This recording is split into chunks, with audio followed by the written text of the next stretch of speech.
In 2017, we faced an unimaginable loss, a fatality that shocked our team to its core. The worker was exposed to hazardous step and touch potential. Despite all precautions, the event revealed a gap in how we approach training and understanding grounding principles.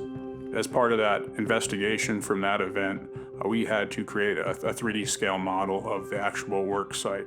That model, it kind of sat in my closet in my office for a couple years. And every time I opened the closet door, I would see it there as kind of a reminder of the incident. And I had mentioned to my boss, I said, I think I might be able to energize this and be able to kind of create a grounding simulator. I started small, just a simple model. But as we worked, the idea grew. What if we could create a tool that wasn't just for analysis, but for teaching? Something portable, adaptable, and hands-on. When I first saw this idea from Steve, I was truly energized and motivated just to see how it could continue to develop. Steve and I have always wanted to push the boundaries on what tools we use as safety guys. First was 3D modeling. We taught ourselves how to recreate incidents inside the 3D software. And then we wanted to have some way to visualize resistance in real time based on whatever grounding scenario had been set up. So we decided to learn coding, something completely outside our wheelhouse.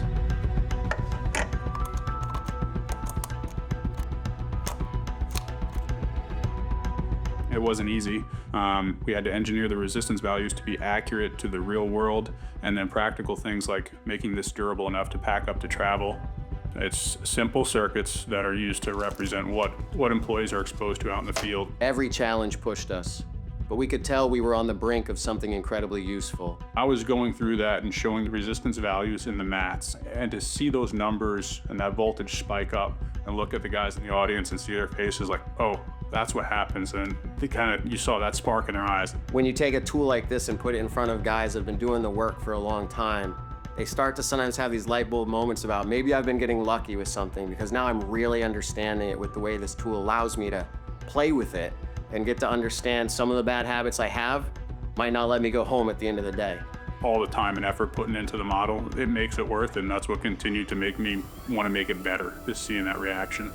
This is the Step and Touch Potential Simulator, and with it we're able to simulate various different types of setup for equipotential grounding and bonding. We can simulate working from structures and exposure to structures. We can show work off hook ladders, equipotential wire pull setups, step potential from OPGW wire, and a bunch of other different scenarios.